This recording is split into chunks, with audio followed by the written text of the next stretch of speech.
Ouais. Vox Populi parle d'incertitude sur le sort de 3000 élèves de Yavuz Selim. Donc là, c'est un problème sérieux. Le gouvernement rejette la contre-proposition des administrateurs qui incriminent Ankara. Voilà. Les administrateurs ont donné une contre-proposition.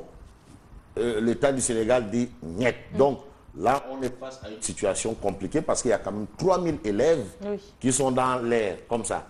Et leurs parents dans l'air, tout le monde dans l'air.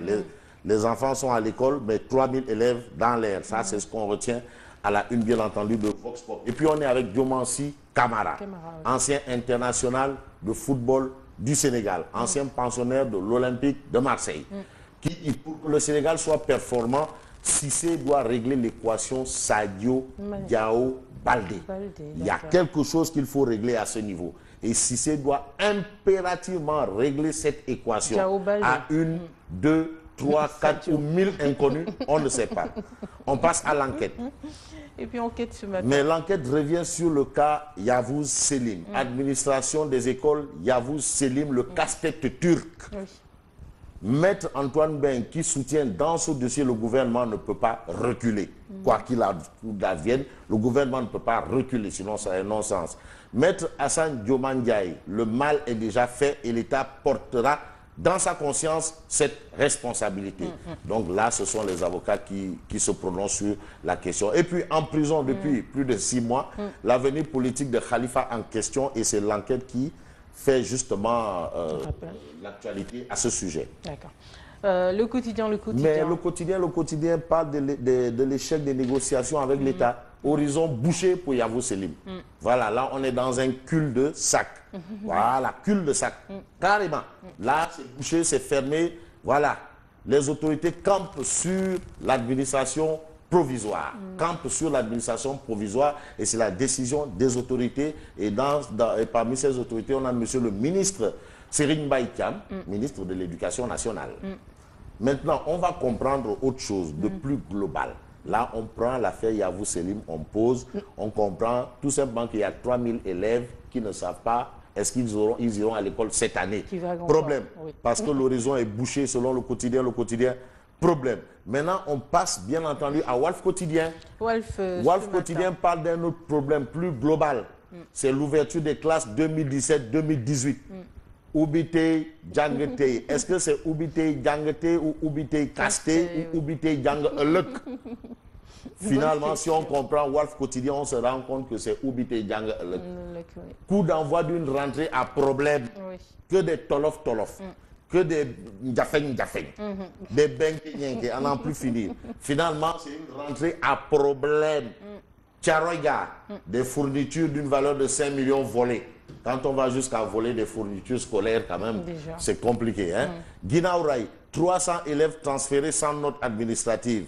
Bizarre, vous avez dit bizarre, comme c'est bizarre. Mais Walf Quotidien fait une petite virgule sur le dossier Yavuz Selim pour dire quoi? Eh bien, que l'État jette l'éponge. L'État jette l'éponge, absolument.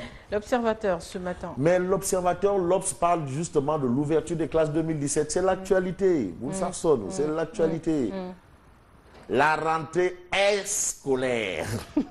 Ça, c'est un peu scolaire, estade, Stéphane. Mais est scolaire, il n'y a que de la colère. Série de clashs entre l'État et Yavuz Selim. SAES et le recteur de l'UCAD, ça vole très bas. Finalement, on est dans une situation de cul-de-sac. C'est ce que veut nous dire l'Observateur, l'Obs. Et puis, on est avec Mbagna, équipe nationale. La leçon de Mbagna à ses détracteurs. Les critiques et insultes m'ont fait mal, j'ai répondu sur le terrain. Donc tout fort, mais aussi il y a quand tu donnes paye, on avance avec le Témoin quotidien. Le Témoin. C'est ça. Alors, le Témoin quotidien à sa une parle politique, mais on va s'arrêter sur un fait assez important. C'est le concept Ubite Djangete. Ça, c'est pour la COSIDEP. Monsieur le ministre qui dit que oui, ça n'appartient à personne. La paternité, c'est la COSIDEP de Cheikh Mbo. C'est eux qui ont lancé le Ubite Djangete. Et aujourd'hui, ils ont créer une foire, rien que pour les élèves, les parents d'élèves, une foire. C'est important. Ah mais non, mais l'école là, il faut penser, il faut proposer. Le truc n'est pas de critiquer, il faut proposer. Ça. Et finalement, ils ne font que ce que le ministre devait faire. Le ministre, lui, il fait du rouleau et du casse, des yofugoru botaï, eux, ils travaillent. Bon, rentrée scolaire à date, le témoin quotidien, 2017-2018, le concept Oubité Djangete, pas encore effectif. Monsieur le ministre, vous avez le pied à l'étrier. C'est ça. Voilà. Après Abdoulaye Wade, on parle politique. Manko Tahaou rejette l'appel de Macky. Oui. Réaction de Déthié Fall. Déthié Fall, c'est le Nandité. Nandité. Nous ne dialoguerons pas avec un président qui ne respecte pas ses engagements. Oui. Déthié, il dit, nous ne dialoguerons pas avec un président qui ne respecte pas ses engagements. Voilà, ça c'est du Déthié Fall. Réumi d'ailleurs, on reste. Ah, mais on a Réumi, Déthié Douaya, Réumi, crise profonde, départ en cascade, Réumi, menacé d'explosion. Il y a des problèmes au niveau du parti Réumi de Ndamal Kadior, ancien spermatozoïde, futur cadavre. Et puis, appel au dialogue. Une rébellion couvre à Beno Bokiyakar à Guédiouaï. Attention, Manko Tahaou Sénégal Dignette. Attention, Beno Bokiyakar de Guédiouaï là. On a vu Ladjol Ngode la tirer. Ah oui, faire une sortie au vitriol. Au vitriol. Est-ce qu'il faisait du garoualé à Aliou Sall? On ne sait pas du garoualé. En tout cas, il y a quelque chose avec le Bakuyaka de Guédiouaï. On passe bien entendu au débat. Un débat qui a été soulevé hier. Matin, oui. Et l'As quotidien nous dit que Mounir aussi corrige Babacar Gueye. À quel sujet? Eh bien, au sujet de la polémique autour du mandat présidentiel. Il y a eu une polémique autour du mandat présidentiel. Et Mounir aussi souligne ce qui est intangible. C'est l'interdiction de plus de 2 mandats consécutifs. Tu sais, Les termes et les constitutionnalistes. Tu sais, les avec leurs constitutionnalistes, termes. tu sais, la constitution, c'est la lettre et l'esprit. Oui. Tu sais, il y a la lettre, il y a l'esprit.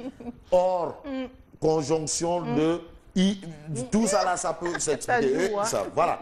Mais ce qui est important, c'est la nécessité d'une révision constitutionnelle sur la limitation du mandat du président. Et là, les acteurs politiques approuvent. On a Moussa Sarr de la LD, qui est le porte-parole de la LD. Mais lui, il est la LD bien assise. Parce qu'il y a la LD debout, lui, il est de la LD bien assise. Moussa Sarr. Et on a également le professeur Issa Sall du PUR, et bien entendu, Zahra Yann Cham, Diop de l'APR. Et puis, l'astre de Anne ce matin. L'astre de Anne nous amène au bassin arachidier pour dire quoi? Que les champs-écoles boostent la culture du riz. Donc c'est bon d'initier les jeunes déjà dès le bas âge à des activités. Ouais, c'est bon, c'est important. Tu sais, nous, en notre temps, là, on avait le jardin à l'école, on avait des activités là, vraiment, qui permettaient, les filles faisaient de la couture, et non, c'est important, il faut le faire.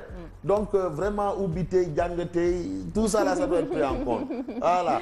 On passe à Libé ce Mais matin. Libération nous dit les preuves du scandale. Il est question de quoi? Eh bien, de la traque des biens mal acquis et des honoraires exorbitants réclamés par les avocats de l'État du Sénégal. Les preuves du scandale. Ah, c'est ce que nous livre bien entendu Libération. Les révélations fracassantes d'un juge qui était au cœur des procédures. À Paris comme au Luxembourg, les avocats de l'État étaient réduits au rôle de spectateur, donc de pot de fleurs, de babioles. Et maintenant, ils veulent être payés à des sommes exorbitantes. Ah, mais... C'est pas leur faute, c'est le contrat qui a été signé avec l'État, il faut leur payer. Qui travaille mérite salaire. Ah bah oui, hein. Ah ouais, qui travaille mérite salaire. C'est pas une affaire de... non, qui travaille. C'est le Ndampaï, hein. Oui. Le paillon, Ndampaï. Alors, quel que soit le rôle qu'ils ont eu à jouer. Bien sûr. Alors, clin d'œil à Pape Mama Idiokou, clin d'œil à Abdoulaye Baldé, l'ami de Dupont. Ça me fait plaisir. Ah, bien entendu, c'est important de le dire parce que c'est bien. Clin d'œil à Ibrahima Ly, Amat. Voilà. Et bien du... Et dernier clin d'œil particulier. À qui? Ah oui, à Aminata Samake Diop, Madame Diop, ou la personne qui a eu le privilège d'avoir eu des enfants nés aux États-Unis, baptisés au Sénégal.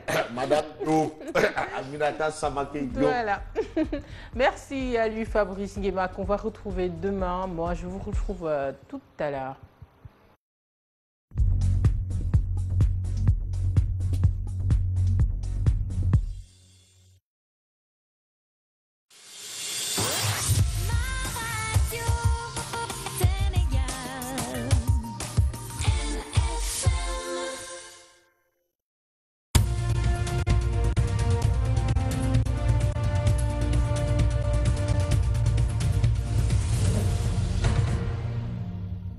Bien, bonjour à tous. Merci de nous choisir pour vous informer. Nous parlons tout d'abord éducation avec cette rentrée des classes à Pikine déjà.